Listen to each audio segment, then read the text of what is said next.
Bismillahirrahmanirrahim. Alhamdulillahirabbil alamin. Allahumma shalli wa sallim ala sayyidina Muhammadin miftahi babi rahmatillah wa adada ma fi ilmillah. Salatan wa salaman daimain bidawami mulkillah wa ala alihi wa sahbihi. Allahumma shalli ala sayyidina Muhammadin salatan taftahu biha lana futuhal arifin wa tufaqqihuna biha fid din wa ala alihi wa sahbihi. Assalamu alaikum warahmatullahi wabarakatuh.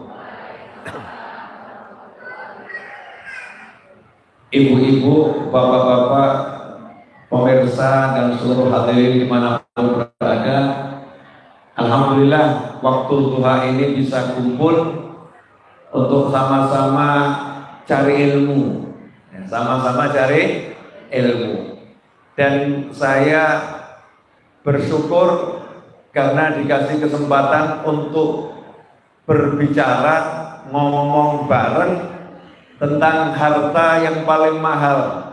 Harta yang paling mahal dalam kehidupan kita, yang banyak orang melupakan nilainya. Banyak orang melupakan nilainya. Harta itu namanya adalah anak. Namanya adalah anak. Saya sangat senang dengan semboyannya simbah-simbah terdahulu. Mangan orang mangan, sing penting kumpul. Ya, mangan orang mangan, sing penting kumpul. Itu semboyannya Eyang Kakung, Eyang Putri kita terdahulu. Mau punya duit ataupun tidak punya duit, punya pekerjaan ataupun nganggur, itu gak jadi masalah. Yang penting bisa kumpul. Yang penting bisa kumpul. Kumpul bersama siapa? Tentunya bersama keluarga. Mahal nilainya. Nah, akhir zaman ini banyak orang yang salah langkah. Salah langkah artinya bagaimana? Justru keluarnya, perginya bukan untuk anak, bukan untuk keluarga, tapi justru untuk yang namanya 4 huruf yang luar biasa itu, yaitu duit, ya, DUIT. Karena satu kata, yaitu duit, uang. Dan kalau kita lihat, uang itu hanyalah nominal alias angka. Angkanya hilang, uangnya hilang. Angkanya ada, uangnya ada. Makanya aneh kalau hidup kita dipermainkan oleh angka. Saya mau nanya, bapak-bapak, mohon maaf, karena mayoritas ini yang hadir ibu-ibu, saya mau panggil dan saya tanya ibu-ibu saja, nggak apa-apa ya, mewakili semuanya. Bu, nanya boleh ya? Nggak wajib jawab. Tenang, ya, nggak wajib jawab. Tapi saya mau nanya, ibu pilih mana? Masa tua ditemani anak, atau masa tua dijauhi anak?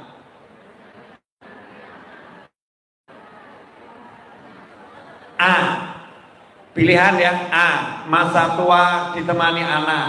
B, masa tua dijauhi anak. A atau B? Alhamdulillah, kompak jawabannya A. Pertanyaan kedua, ibu pilih mana? Masa muda. Ibu-ibu sekarang sudah tua atau masih muda? Jarang loh, perempuan itu udah tua ngaku. Biasanya tetap ngomong masih muda. Jadi ibu masih muda ini. Oke. Pertanyaan kedua, masa muda ditemani anak atau masa muda dijauhi anak? A, masa muda ditemani anak. Betul begitu. Pertanyaan ketiga, tolong dicek dengan benar. Pertanyaan ketiga, mana yang lebih ibu pentingkan, anak atau orang lain? Sebentar, renung dulu. Misal ya, anak nangis, handphone berbunyi, Anak nangis, handphone berbunyi. Kebetulan ibu ada janji sama Mbak Fulana, karena masih muda ya, Mbak Fulana mau ada makan bersama di sebuah restoran hotel dengan apa itu, dress apa? Oh ya, enggak, dress apa itu ya? Dress code-nya ini gitu ya. Dress code-nya ini A, jam 11 mau dijemput, jam 11 kurang 5 telepon berdering, anak nangis. Tanya, jujur, nyamperin anak atau telepon?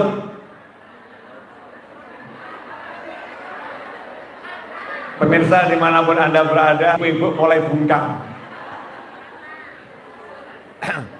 Coba dicek, ya cek ini, anak atau handphone, cek gitu ya.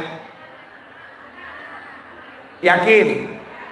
Atau bukan begini, ambil handphonenya dulu, terus diterima, terus nyamperin anaknya. Sebentar ya Jeng, anak saya nangis Jeng, gitu ya. Yang mana kira-kira? A, handphone atau anak? B, ambil handphone, terima teleponnya, samperin anaknya. Oh yang B. Anak mulai tergeser, mulai berpikir teman, Pertanyaan selanjutnya lebih seru ini. Kebetulan jam 11 datang temannya, anak udah diem, temannya datang, terus anak lari nyamperin kita. Kebetulan dress code yang mau kita pakai, di situ ada minuman, kesenggol anak, gelasnya pecah, minumannya itu tumpah persis ke baju ibu. Pertanyaannya, A, ibu marah, anak dijewer, dijiwit, ditendang, digajul, dipukul. Oh, sadis ya. B, ibu marah sewajarnya. C, ibu ngomong, anak soleh. Yang mana? Nah, ini mulai tanda-tanda kedustaan tampak, saudara-saudara. Tanda-tanda kedustaan di tengah pengajian luar biasa. Jujur Bu, ayo kita belajar jujur nih. Marah atau senyum? Pertanyaannya saya pertajam. Marah, malu, atau biasa saja? Mulai nggak bisa jawab. Pertanyaan selanjutnya, mana yang lebih penting, temenmu atau anakmu? Arisanmu atau anakmu? Kumpulan dengan drosket di restoran yang akan kamu hadiri, atau anak yang numpahkan gelas? Pemirsa, jika Anda melihat apa yang saya lihat ini, hiburan di depan saya ini. Wajah-wajah senyum-senyum melihat, oh iya aku pernah itu, tak jewer anaknya itu. Misal gitu, tak marahin, ini mama sudah pesen ini 2 bulan, tinggalmu ini ya, akhirnya seperti ini, malu sama teman mama. Masya Allah, kalau hadir nanti pakaiannya beda sendiri, nggak hadir salah, hadir juga nggak nyaman, malu, akhirnya ngomong sama temennya, aku nggak jadi datang. Kenapa? Nggak punya pakaian. Oh nggak apa-apa. Nggak. Malu. Aku malu. Pertanyaan saya, satu hari itu melihat anak dengan senyum atau sama sebel?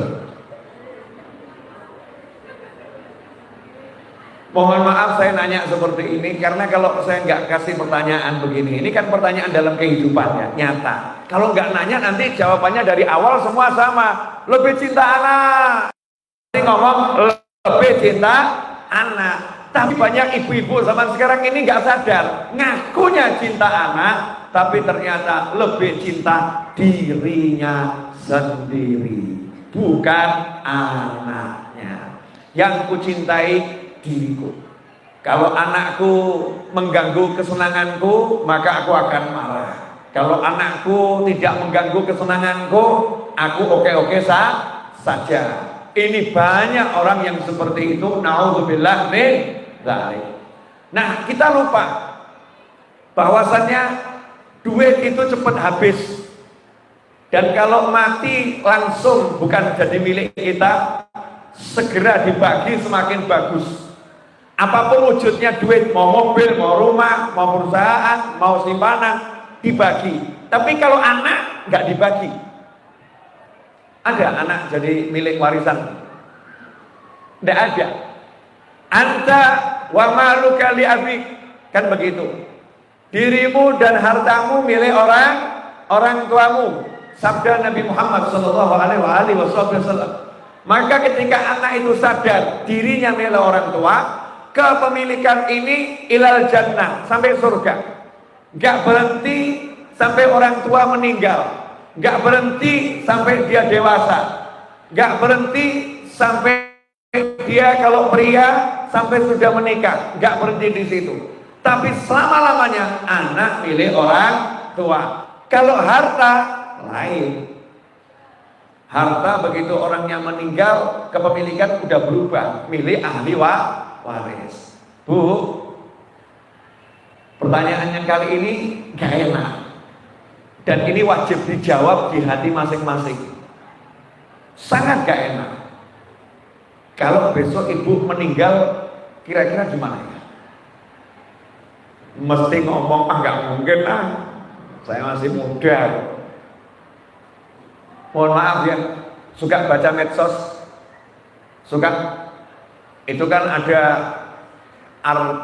bisa katakan artis juga, iya, bukan artis iya, namanya nggak perlu saya sebutkan.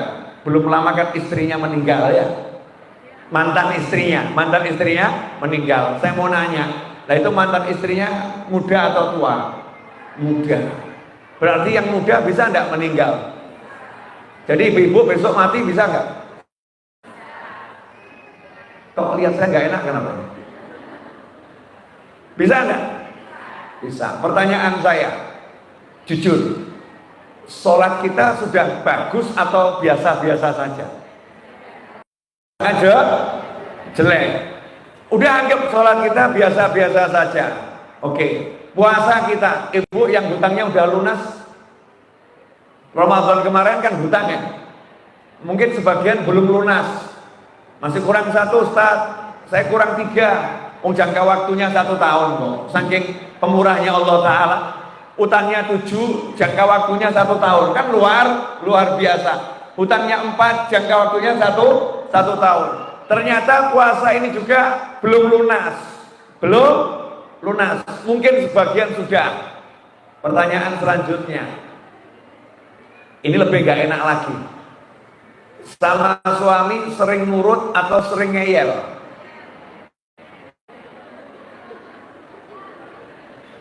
Ini pertanyaan memang gak enak ya. Nah, dengan semua kondisi tadi, kalau besok ibu meninggal, kira-kira dikubur bahaya atau aman? Bahaya atau aman ini? Bahaya gitu kan, dikubur bahaya. Orang yang waras, yang pinter, al-kayyis, yang cerdas, mandana nafsahu wa amila lima ba'dal maut. Sabda Nabi Muhammad SAW, orang yang cerdas, yang pinter, yang jenius, itu orang yang selalu meneliti dirinya, mengalahkan dirinya, wa amila lima ba'dal maut, dan beramal untuk bekal setelah kematian. Dan saya udah teliti semua ayat, semua hadis untuk bekal. Itu saya nggak temukan yang lebih hebat dari anak. Saya nggak temukan yang lebih hebat dari anak. Karena yang namanya anak ini punya satu hal yang tidak dimiliki orang lain. Apa itu? Contoh, kalau orang tua punya doa untuk anak, yang orang tuanya model seperti apapun diterima oleh Allah Ta'ala. Orang tuanya kafir, doakan anaknya, diterima oleh Allah Ta'ala. Orang tuanya pemabuk, doakan anaknya, diterima oleh Allah Ta'ala. Orang tuanya, na'udzubillah min dzalik, asusila ya, tapi dia doakan anaknya, diterima oleh Allah Ta'ala. Khusus orang tua ke anak. Menariknya itu timbal balik, doanya anak untuk orang tua, anaknya model apapun, kalau dia doakan orang tuanya, diterima oleh Allah Ta'ala. Misal anaknya nggak sholat, tapi dia doakan orang tuanya, ya Allah ampuni orang tua saya, diterima oleh Allah Ta'ala. Karena hubungan darah antara orang tua dan anak itu harganya mahal di sisi Allah Subhanahu wa Ta'ala. Orang tuanya dapat, walaupun nggak niat, otomatis orang tuanya dapat. Misal orang tuanya meninggal, anaknya beli mobil ambulan, ya, dipakai di kampungnya, nggak niat untuk orang tuanya, itu orang tuanya dapat pahala. Tapi anak nggak dapat pahala bakti sama orang tua. Tapi kok anak niat, ya Allah ini pahalanya untuk orang tuaku, orang tuanya dapat, anaknya dapat pahala apa? Bakti kepada orang tua, karena dia ingat orang tuanya. Jadi urusan sedekah atas nama orang tua dan lain sebagainya itu hanya untuk menjadikan pahalanya semakin besar, karena ada nilai bakti sama orang tua. Beda kalau untuk orang lain, kita mau bangun masjid untuk sepupu yang sudah meninggal dunia, harus pakai niat, ya Allah, minta sama Allah tolong jadikan pahalanya ini untuk sepupuku yang sudah meninggal dunia. Bentuknya doa. Tapi kalau untuk orang tua, ngomong nggak ngomong jadi. Sehingga dikatakan kalau ada anak hafal Al-Quran, berhak memberikan syafaat untuk 10 anggota keluarganya yang sudah wajib masuk neraka. Jadi udah vonis ketuk palu masuk neraka. Kok kebetulan punya kakak hafal Al-Quran, ini adiknya beruntung ini. Ya, adiknya beruntung. Ada 10 yang akan diizinkan oleh Allah untuk diselamatkan. Bagaimana dengan orang tuanya? Orang tuanya nggak perlu diselamatkan. Kenapa? Karena orang tuanya nggak masuk dalam kelompok 10 orang tadi. Nggak masuk dalam kelompok 10 orang tadi. Masuk di mana? Otomatis begitu punya anak hafal Al-Quran, dikasih mahkota kepalanya. Bukan sekedar dibebaskan dari neraka, bahkan dikasih mahkota seperti raja-raja. Apa amalannya? Hanya karena punya anak yang hafal Al-Quran, anak yang soleh. Berarti anak kita ini mahal atau murah? Ini anehnya orang sekarang sibuk sedekah ke sana, sedekah ke sana, sedekah ke sana, nggak mau sedekahkan waktunya untuk anaknya, nggak mau sedekahkan hidupnya untuk anaknya. Maka ayah bunda, cintai aku karena Allah, cintai aku karena Allah. Aku yang akan menjadi penyejuk hatimu dunia sampai akhirat. Maka jadikan waktumu habis untukku, jadikan dirimu habis untukku. Kalau sudah begitu, nikmatnya luar biasa. Saya kemarin di Lubuk Linggau siang itu iri sama ustadz teman saya itu. Nah kebetulan kiai 5, ayo kita punya anak 5, mikir siap yang mana kira-kira? Mikir. Pertanyaan selanjutnya, yuk Dek, saya belikan mobil 5, mikir atau siap? Jebakan Batman. Ternyata ibu masuk dalam jebakan saya. Ternyata mobil lebih hebat daripada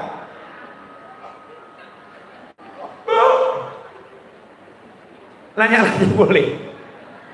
Jadi kalau suaminya ngajak punya anak 5, jawabannya apa? Silahkan hamil sendiri. Tapi kalau suaminya bilang, yuk saya ajak pergi kemana? Keliling ke apartemen se-Jogja, saya mau belikan kamu 5 apartemen. Kira-kira siap atau nggak siap? Kok jawabannya nggak selantang tadi? Siap. Karena masih melihat harta, uang itu sesuatu yang luar biasa. Punya anak itu beban. Ini yang dimaksud belum cinta anak karena Allah. Gak paham kalau bakal mati, gak paham kalau akan pindah. Kalau paham, maka ibu nanti akan ngomong sama suami, jangan berhenti produksi anak, lanjutkan. Kenapa begitu? Saya udah melihat nasibnya orang yang anaknya 2. Saya mau kasih gambaran ya Bu ya, boleh ya? Yang anaknya baru 2 siap-siap nambah. anaknya 2, dididik bagus. Yang satu jadi dokter, yang satu jadi insinyur, kan gitu. Bagus atau nggak bagus? Bagus. Masalahnya dokternya harus tugas di Jakarta. Insinyurnya ternyata rezekinya ada di Kalimantan. Rezekinya ada di Kalimantan. Ibu di Jogja. Ibu di Jogja.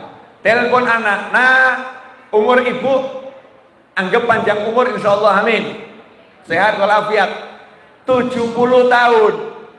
Nah, ibu pengen dengar suara cucu. Oh ya, sebentar, video call. Ibu video call cucunya. Nini, gitu kan ya. Eyang Putri, kangen. Kapan ke Jogja? Insya Allah tahun depan. Kira-kira rasanya jadi nenek gimana?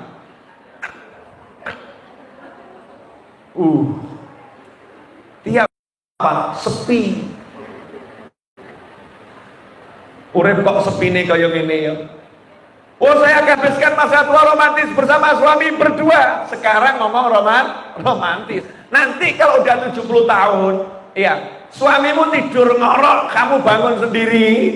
Ya nggak ada yang nemenin. Suami digugah-gugah, faktor usia, tidur lagi. Ya tidur lagi. Belum lagi kalau suaminya bermasalah. Kalau bermasalah, ya kena sakit, harus merawat. Sementara anak ada, tapi di luar kota, satu di luar pulau. Yang ada apa? Hidup kok seperti ini, punya anak seperti nggak punya anak. Orang Jawa keren, mangan orang mangan, yang penting kumpul. Ngomong sama anaknya, nggak usah kamu tugas di Jakarta. Kalau memang nggak bisa pindah di Jogja, ya udah, lepas gelar doktermu. Kamu punya gelar yang tidak bisa dibeli oleh apapun. Anakku, selesai. Pindah dari Kalimantan, pindah kamu ke Jogja. Istrimu nggak mau ikut, ibu carikan istri lagi. Selesai masalah. Luar biasa. Ibu solihah. Ya, ibu solihah. Dan sebejat-bejat istri yang nggak mau diajak suami. Kan betul seperti itu. Apalagi suaminya ngajak taat sama orang tua. Kalau anaknya 10, lain. Satu ada di Jakarta, satu di Bandung, satu di Surabaya, 7 masih di Jogja. Betul kan ya? Itu kalau kita bicara anaknya 2 hidup loh ya. Lah kalau kebetulan anaknya pulang, naudzubillah min dzalik, mudik pulang, kemudian dari Jogja mau ke Jakarta, yang satu Kalimantan. Ngomong nih yang Kalimantan, yuk kita naik mobil bareng menuju Jakarta. Aku pengen main rumahmu. Di tengah perjalanan kecelakaan, mati dua-duanya. Hancur atau enggak hancur? Hancur atau enggak hancur? Saya punya teman kiai, masya Allah. Namanya Yai Adib Zain di Solo sana.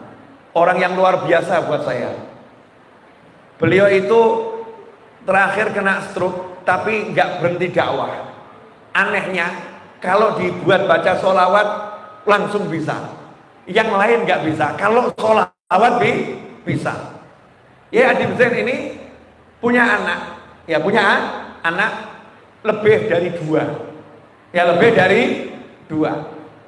Nah, kebetulan suatu waktu beberapa tahun silam jenguk si ayah sama istrinya sama anaknya yang masih kecil jadi satu. Sementara kakak adik ini bertiga kalau saya nggak salah. Yang satu masih kecil, yang 2 sudah dewasa. Naik motor pulang ke Solo duluan. Di tengah jalan si bapak ini sama si suami, si istri ya, suami istri sama anak kecil naik motor. Waktu pulang belakangan, lihat di pinggir jalan ada orang rubung-rubung. Maka berhenti dilihat, ternyata anaknya terkapar, tertabrak. Yang lain sudah meninggal, tinggal satu yang masih hidup. Ada di pangkuannya. Dibawa ke rumah sakit, meninggal di tengah jalan. Artinya satu waktu, saya kalau nggak salah ingat 3 anaknya langsung meninggal. 3 anaknya langsung meninggal. Ayah ibunya masya Allah sabarnya luar biasa, gak ada keluh kesah. Kita ngelayat tuh nggak melihat wajah keluh kesah, sabar luar biasa, karena orang-orang soleh. Tapi masih punya syarat. Ada lagi anaknya, masih ada. Karena anaknya lebih dari satu, anaknya lebih dari dua, anaknya lebih dari tiga. Karena udah paham, orang yang udah agamanya Islam ini dididik sama Nabi, harta termahalmu adalah anak. Lah yang ngeri zaman sekarang, orang takut punya anak. Takut punya anak. Bu, ibu, kok jadi diem semua, kenapa? Mulai berpikir untuk minta tambahan anak. Gini Bu, saya mau ngomong sih nggak enak ya. Insya Allah ibu nggak termasuk yang ini. Tapi banyak orang sekarang ini takut punya anak karena dua hal. Yang satu, takut nggak bisa didik katanya. Yang kedua, nanti biayanya dari mana? Lawang hidup sekarang susahnya luar biasa. Dua hal ini salah. Kok takut gak bisa didik? Oh, judulnya itu yang penting kamu didik. Jadinya apa bukan urusanmu. Yang penting kamu didik yang benar. Jadinya bagaimana bukan urusanmu. Dan sekarang didik anak itu gampang. Didik anak itu gampang. Kenapa? Ustadz banyak, sekolah seperti ini ya banyak. Betul kan ya? Saya kalau nyebut merek nanti iklan. Iya, walaupun di belakang kelihatan ya. Karena subscriber channel YouTube saya belum banyak, baru 250.000. Ya, saya butuh lebih banyak lagi. Channel saya nggak beriklan, gratis, nggak ada cari uang dari YouTube, hanya untuk cari ilmu, sehingga teman-teman saya dimanapun berada bisa belajar bareng bersama saya. Sekolah seperti ini kan banyak nih, sekolah Islam ya, banyak. Jadi didik ya mudah. Mahal Beb, jangan khawatir. TPA turah-turah, gratis. TPA itu 5.000, pendidikan di luar sekolah, sore sampai maghrib, banyak. Guru yang didatangkan di rumah nggak minta bayaran juga banyak, dikasih berapapun diterima. Terlebih dari semua itu, setelkan YouTube. Ya YouTube nih, ayo cara sholat, yuk belajar ngaji bareng sama ibu, banyak. Yang penting ada kemauan. Mau tidak kita ini mensedekahkan waktu kita untuk anak. Anehnya, cek. Waktu untuk anak sama untuk ini. Cek. Jangan dibantah, jangan berdebat.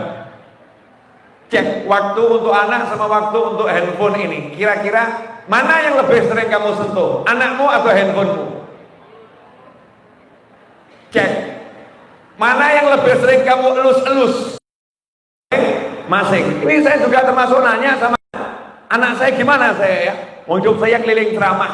Ya, hidup saya sering pengajian. Saya itu kalau udah pengen duduk sama anak saya, jangan ditiru ya kalimat saya, nak besok nggak usah sekolah, libur. Nanti ngomong sama gurunya, izinnya acara keluarga.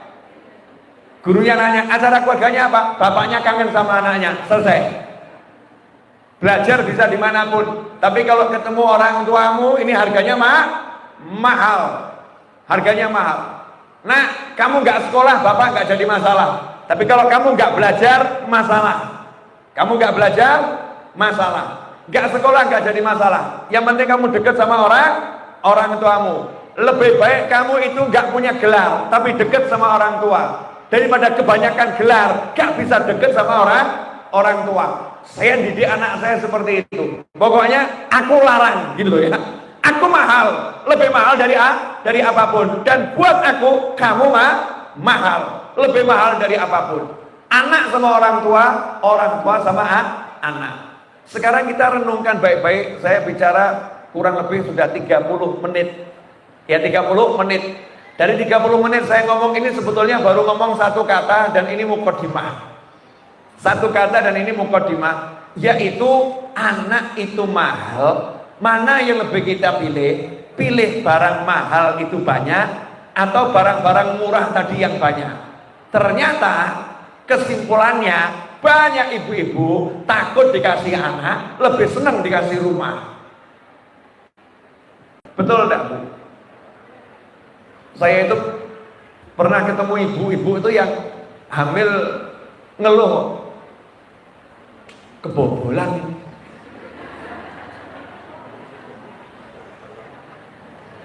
Jeng, hamil ya Jeng?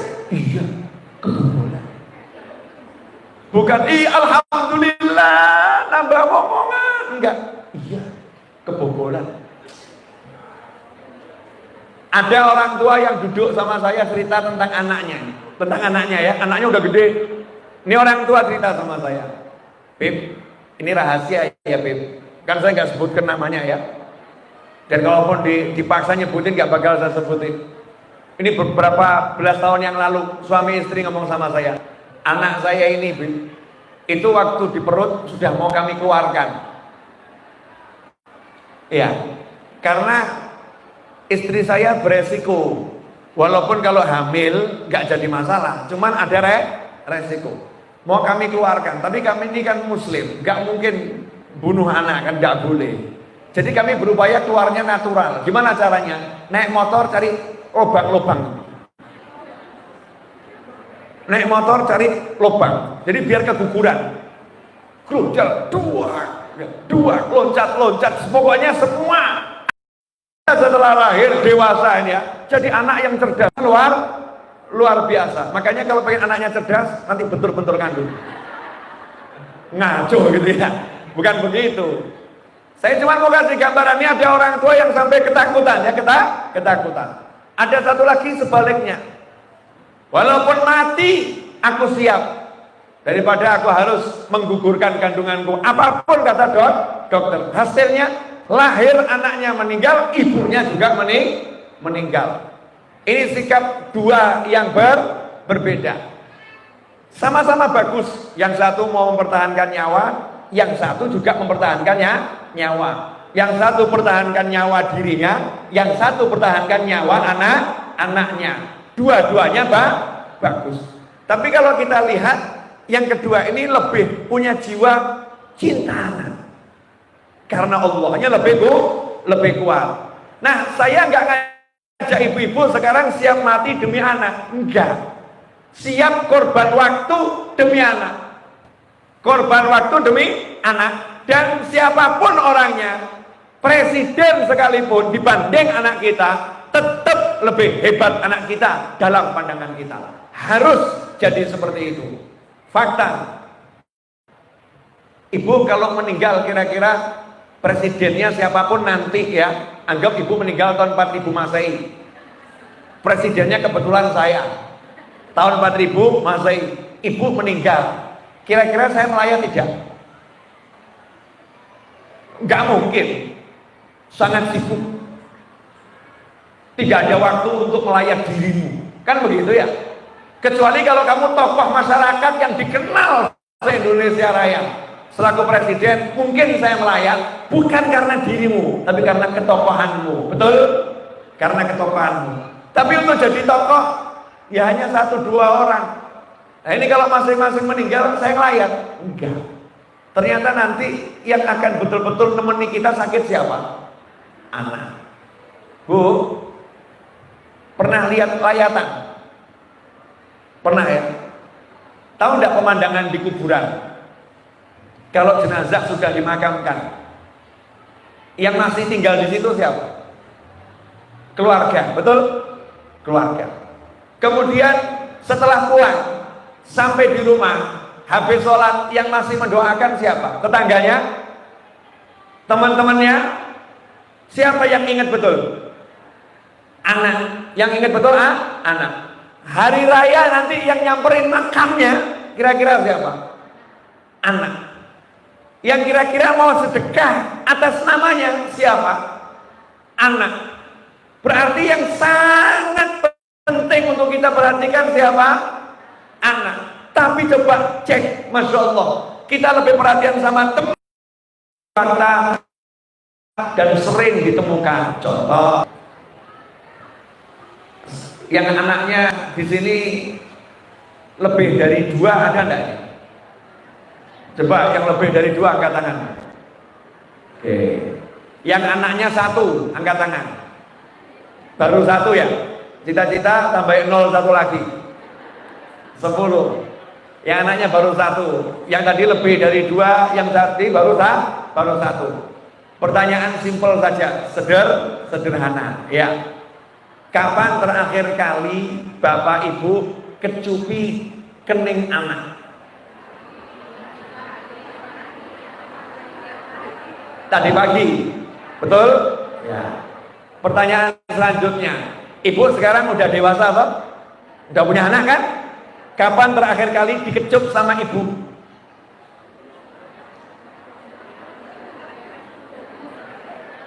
Kalian anak kan? Kalian anak, Pak? Betul kan? Kapan kalian terakhir kali dikecup sama orang tua kalian?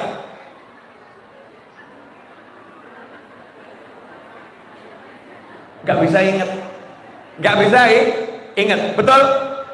Oke. Saya kalau ketemu mertua saya cium tangan mertua saya bolak-balik, kemudian saya kecup kening mertua saya. Yang dilakukan mertua saya mengecup kening saya. Mertua saya ngecup kening saya. Nabi Muhammad SAW ketemu Fatimah Zahra, putrinya, sudah punya anak Hasan dan Husain. Fatimah Zahra udah dewasa, udah berumah tangga, punya anak Hasan dan Husain. Kalau ketemu ayahnya Rasulullah SAW, Fatimah kecup kening ayahnya, ayahnya kecup kening Fatimah, ayahnya kecup kening Fatimah. Pertanyaan selanjutnya, simple sederhana. Kapan terakhir bermain bersama anak? Contoh ya Bu, Ibu masuk mall, ada playground gitu ya. Biasanya Ibu nyuruh orang lain masuk nemenin atau Ibu yang masuk nemenin? Cek. Ibu masuk nemenin atau Ibu titipkan anak? Ibu itu shopping, belanja, mungkin bahkan nggak belanja, lihat-lihat ada yang baru enggak ya, di merek ini ada yang baru enggak ya. Begitu lihat jam, waktunya sudah mau habis, baru kembali ke anak. Betul nggak yang seperti ini? Rasulullah SAW lihat cucunya, sahabat tinggal, kalian silahkan jalan. Rasul kejar cucunya, lombari, tubruk-tubrukan di pinggir jalan. Nabi loh ini, Nabi Muhammad SAW, tubruk-tubrukan, diciumi, dipeluk cucunya sampai puas, baru melanjutkan perjalanan ngejar sahabat-sahabatnya. Kita lebih suka main sama kawanan kita daripada main bersama anak-anak kita. Nah ini sebetulnya penyakit dan ruginya luar biasa. Saya tidak mau kehilangan nikmatnya bermain sama anak-anak saya. Masya Allah, paling enak itu kalau udah ngunyel-ngunyel anak Bu. Anak saya tidur, saya pulang pengajian jam 1 malam. Anak saya tidur, saya pulang pengajian jam 1 malam. Sementara pagi saya mau terbang keluar kota. Saya bilang sama anak saya, jangan tidur. Dan saya bilang sama istri saya, buat anakmu tidak tidur. Istri saya menjawab, ya kalau anaknya tidak tidur gampang, tapi kalau ibunya disuruh tidak tidur, aneh. Artinya ibunya berat untuk melek gitu. Kalau buat anak melek itu lebih mudah. Terus ngomong, kesian loh, besok sekolahnya gimana? Saya jawab, sekolah nggak penting, yang penting belajar. Besok libur. Masya Allah. Pulang saya jam 1 malam. Anak saya nunggu saya ternyata udah ngantuk tidur. Apa saya ngomong kasihan masih tidur? Enggak. Saya lebih ngasihani diri saya sendiri. Iya. Saya bangunkan Bu.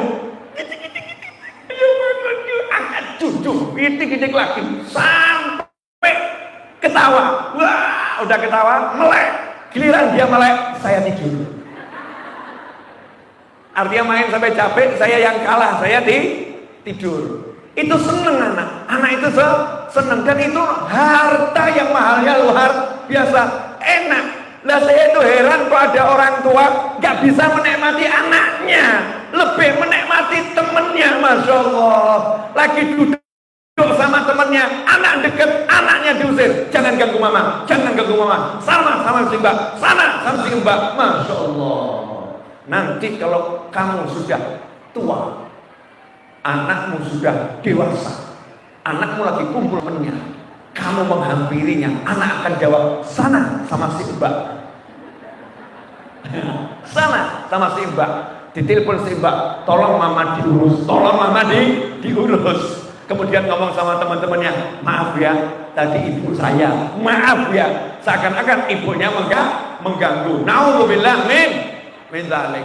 Nah, pengalaman-pengalaman yang sebetulnya dialami banyak orang tentang sedihnya kehilangan anak, sedihnya kehilangan waktu bersama anak, harus jadi modal buat kita untuk nyadarkan, ini loh jalan ke surga, ini loh anak saya, anak kita. Saya ini bisa jadi ustadz seperti ini simple karena ibu saya itu meluangkan waktu maghrib sampai isya duduk ngajari saya ngaji. Jadi guru ngaji saya bukan guru TPA, tapi ibu saya sendiri. Saya masih ingat betul, dulu belum ada Iqra, adanya turutan tuh ya, turutan. Nah, di turutan itu kan adanya A, I, O, babi, bu, tati itu, kemudian pakai lidi ya, pakai lidi dibersihkan buat bagus. Kemudian ibu saya nunjuk ini, A, I, O, saya tirukan, A, I, O, sampai sekarang ini buat ceramah. Itu rasanya enaknya luar biasa, diajarin sama ibu. Almarhum ayah saya, apa yang terkenang buat saya? Di masa kecil saya kemanapun saya diajak, naik sepeda ontel, ayah saya beli kursi taruh di depan tuh ya, taruh di depan. Giliran jalannya putus karena banjir, banjir itu naik airnya naik, kemudian jembatannya putus. Setelah banjirnya surut belum ada jembatan, harus lewat bawah situ sepedanya. Ayah saya turun dari sepedanya, saya tetap di atas, dituntun. Bapaknya basah, anaknya nggak boleh basah. Diajak naik bis, pergi keluar kota, ke Kudus, diterangkan satu-satu. Ya, ini Solo Tigo, nah ini Ampel, nah ini Ungaran. Sampai sekarang saya ingat gitu. Diajak makan soto, cium sama anaknya, biar anaknya keningnya dikasih parfum. Nah itu kan asik, hubungan anak sama orang tua. Nah betapa menyedihkan kalau kita nggak punya cerita sama anak kita nggak punya cerita sama kita punya cerita dengan teman-teman kita. Masya Allah. Sama teman banyak cerita, sama anak nggak ada cerita, Bu, tahu enggak anak perempuan saya nomor 2 kalau manggil saya siapa? Saya itu ngomong sama anak-anak saya, panggil saya Buya. Abuya. Nah, anak saya yang perempuan tidak mau manggil saya Abuya. Begitu makin tambah usia, ya, waktu kelas 3 SD udah ganti nama saya. Enggak Abuya, dipanggilnya Bapak Ki. Bapak Ki, gimana kabarnya Bapak Ki? Saya jawab, Anak Ki. Ya. Anak Ki gimana Anak Ki? Akhirnya saya nanya, kamu kok panggil bapakmu Bapak Ki kenapa? Lah kalau Buya merek air. Buya itu merek air, ada air mineral mereknya Buya. Masa Bapak Ki disamakan sama merek air? Ya udah Bapak Ki saja. Terus saya nanya, gimana Bapak Ki? Ganteng tidak? Bapak Ki ganteng tapi sudah tua. Terus saya jawab, enggak, Bapak Ki ini sudah tua tapi ganteng gitu. Kata dia, enggak, kalau gitu namanya muji diri sendiri. Enggak boleh muji diri sendiri.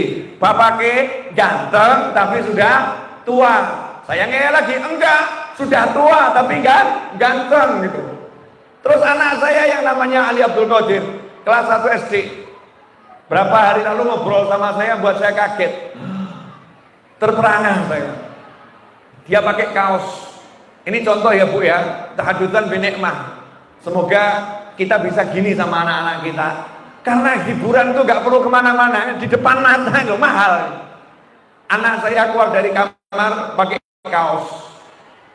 Terus ngomong, yang satu ini manggilnya tetap Abuya. Abuya. Ya, apa nih? Tahu enggak ini kaos apa? Enggak tahu. Ini kaos merek mahal. Kaos merek mahal. Terus dia ketawa. Tapi ini KW Abuya. Tapi ini KW Abuya. KW, jadi murah ya, enggak yang asli. Terus saya ngomong, Ali, yang penting bukan kaosnya, tapi yang make Ali, yang make mahal. Jadi ya harganya mahal. Terus dia nyamperin saya, ngomong ke saya, Abuya, semua orang kan punya badan Abuya, semua orang punya badan, iya. Tapi yang penting Abuya hatinya Abuya. Ya toh. Yang penting hatinya. Ya toh. Itu saya seperti ditempeleng pelok. Ketika saya ngajarin anak saya, yang penting kan yang pakai kamu gagah, kamu ganteng. Saya dijawab, yang penting bukan gagah saya, yang penting hatinya, Masya Allah. Ini kelas 1 SD. Kan enak kalau kita ngobrol sama anak begini, senang, nikmat. Lah ini enggak, lebih asik dengar curhat temannya. Iya, suamiku tiap hari dapat laporan suaminya orang. Suamiku saya makan di satu resto, mau ketawa gak enak, gak ketawa ya lucu. Di depan saya ini ibu-ibu pakai dress code, pakaian A, ya sudah sama semua. Saya makan menyamar, jangan tahu kira-kira kalau para istri kumpul ngomongnya apa. Masya Allah. Jadi ngobrolnya itu menggunjing suami masing-masing. Suami betul begitu. Masing-masing. Jadi bapak-bapak, ada di antara kita itu tiap hari digunjingkan sama istrinya. Masya Allah. Dan itu nikmat buat para istri, itu nikmatnya luar biasa. Waktunya habis untuk teman-temannya ngobrolkan suaminya. Oh nanti kalau pulang ke rumah ternyata suami temennya kok lebih hebat, suaminya dihajar. Itu loh itu dia tiap minggu ngajak anak-anaknya, ngajak istrinya pergi jalan-jalan. Kamu gak pernah ngajak aku jalan-jalan, perang rumah tangganya, padu dan lain sebagainya. Ikhwani rahimakumullah. Alhamdulillah sudah 51 menit. 4 menit lagi selesai. Ya, 4 menit lagi selesai. Saya kemarin, bukan tadi ya, kemarin hari Sabtu dini hari jam 3 itu saya ada di Bandara Suta. Jam 3 dini hari. Mandinya di Bandara Suta. Karena di Terminal 3 Bandara Suta ada kamar mandi untuk mandi gratis, enak itu, air panas lengkap semuanya. Mandinya di sana. Terus terbang ke Palembang. Sampai Palembang pagi cuman untuk makan di bandara, terus di pesawat kata kecil gitu ya. Terbang ke Lubuk Linggo. Sampai Lubuk Linggo ceramah. Selesai ceramah langsung ke bandara. Terbang lagi ke Jakarta. Sampai Jakarta naik mobil langsung ke majelis. Sore ada majelis. Selesai maghrib duduk-duduk, lanjut ba'dal isya majelis. Tadi jam 3 lewat dikit ke bandara lagi. Sampai di bandara terbang lagi ke Jogja. Sampai Jogja duduk sebentar ngincipi gudeg. Yang ngincipi gudeg, lanjut ke sini. Sampai di sini duduk sebentar, langsung ceramah. Nanti selesai ceramah, saya masuk mobil jadi sopir. Karena saya itu nggak bisa disupiri kecuali kalau tidur. Kalau melek saya pengen nyopir sendiri, kecuali dalam kota. Nyopir sendiri. Nanti sampai rumah ngurusi pembangunan masjid dan lain sebagainya. Apakah ibu-ibu tega menahan saya lebih lama lagi? Ini jurus pamungkas untuk menghidang dan mengakhiri pengajian ya. Saya cuma mau ngomong begini. Maaf ya Bu ya, ini tadi sebetulnya ceramahnya sharing aja, sharing pengalaman. Maaf sekali. Kira-kira ya, anak kita akan ingat punya waktu banyak sama kita, atau ingat orang tuanya nggak punya waktu. Coba direnungkan. Yang lebih mengerikan itu, Ada ibu-ibu yang suka uji anaknya orang lain, mencela anaknya sendiri. Itu loh, dia pinter, boleh, itu enggak seperti kamu. Begitu datang anaknya, ya Allah solehnya, ya Allah lucunya. Anak orang lain, anaknya sendiri, anak kok pinter-pinter, capek mama sama kamu, Masya Allah. Capek mama sama kamu. Begitu anaknya tetangga, lucunya. Anaknya temannya, ini yang kemarin juara pinter tuh, juara pinter, gak seperti kamu, bodoh. Gak seperti kamu, bodoh. Membandingkan anak kita dengan anaknya orang lain. Ini penyakit yang luar biasa. Bu, saya mau buka rahasia dikit boleh? Anak tertua saya sekarang baru kelas 1 SMP. Kelas 1 SMP. Karena waktu saya nikah keguguran. Tapi sebelum itu awal nikah tahun pertama, tahun kedua, tahun ketiga keguguran. Akhirnya mertua saya nanya sama saya karena curiga. Kamu ini kok setiap istrimu hamil keguguran, kamu baca doa apa? Wah, ini yang nanya ibu mertua dijawab salah, nggak dijawab pasti saya kena marah gitu kan ya. Akhirnya saya jawab, ya tidak doa apa-apa mah, cuman ngomong sama Allah, ya Allah, saya minta anak yang jadi wali. Kalau nggak jadi wali, ya Allah, kalau boleh saya ngomong, nggak usah aja ya Allah. Mertua saya marah, ngawur kalau minta sama Allah kayak gitu. Terus ya minta anak saja. Mah boleh jawab mah ya. Nanti kalau punya anak nggak jadi wali buat apa mah? Nggak soleh kan repot saya. Saya pengen punya anak yang soleh. Udah rubah doanya. Mama yang doakan, mama doakan. Ya, doanya mama kan kabul.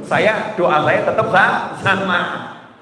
Alhamdulillah tahun ke-7 lahir anak. Kemudian tahun ke-10 lahir anak gitu. Saya yakin semua anak saya itu calon wali. Kalau orang tua nggak prasangka baik sama anak, rugi.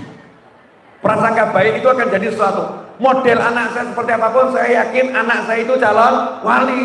Waktu kelas 4 SD udah ngomong sama ibunya, Mah, Ahmad Anis namanya. Anis nanti SMP tidak mau sekolah. Ibunya lapor ke saya, gara-gara ceramahmu dulu, anakmu dengarkan semua, ngomong sekolah nggak penting, yang penting belajar. Ini anakmu sekarang nggak mau sekolah. Saya jawab, alhamdulillah. Istri saya komentar, duh Bapak Eko yang ini repot ya. Ini repot. Ini saya mau ceritakan semua dulu ya, menarik ini. Belak-belakan Habib Novel. Subhanallah.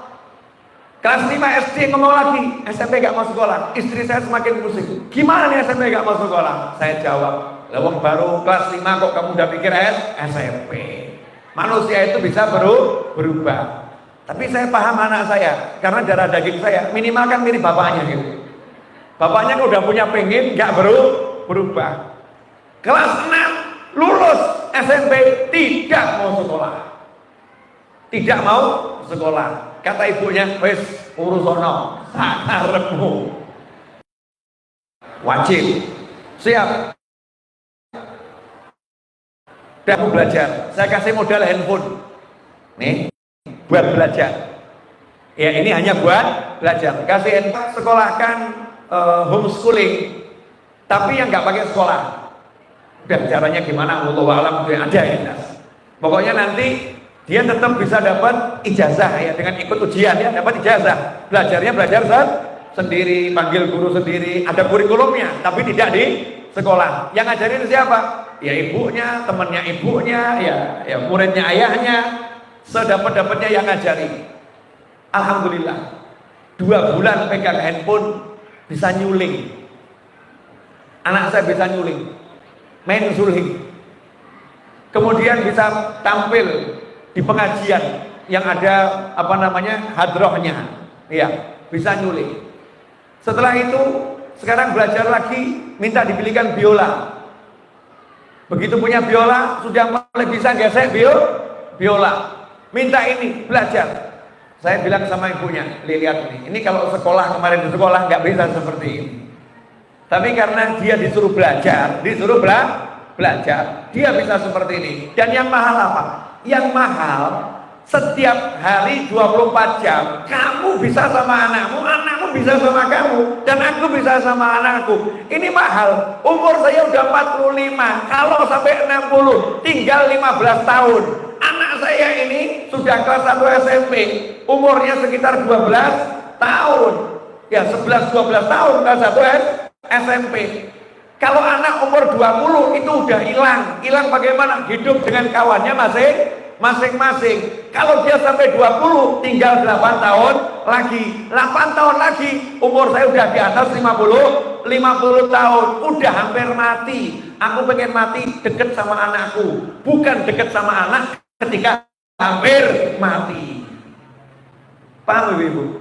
Ini kadang orang-orang kan dibalik, udah hampir mati baru deket sama anak. Saya mau perjalanan saya menuju mati deket sama anak. Nanti kalau saya mati tetap bersama anak. Pertanyaan saya, ibu pengen kehilangan anaknya atau pengen diingat sama anaknya? Nah kalau pengen diingat, caranya gitu. Caranya waktu ya kita sedekahkan sebanyak mungkin untuk anak-anak kita. Jangan bingung dengan yang namanya sekolah. Sekolah bagus, tapi belajar lebih bagus. Apalah artinya sekolah kalau nggak belajar? Betul kan ya? Buat apa sekolah kalau nggak belajar? Tapi tercatat sebagai siswa. Tapi waktu banyak digunakan untuk belajar. Hasilnya istri saya sekarang berubah. Udah mulai ngomong.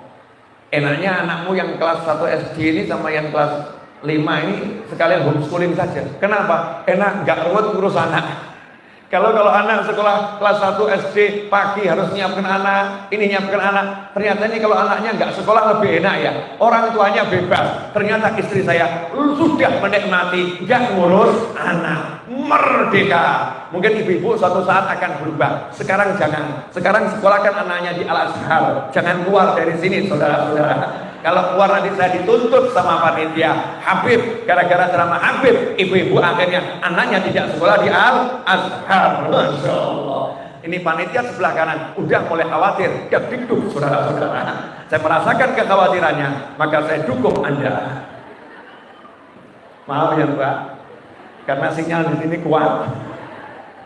Bu, paham maksud saya enggak Bu?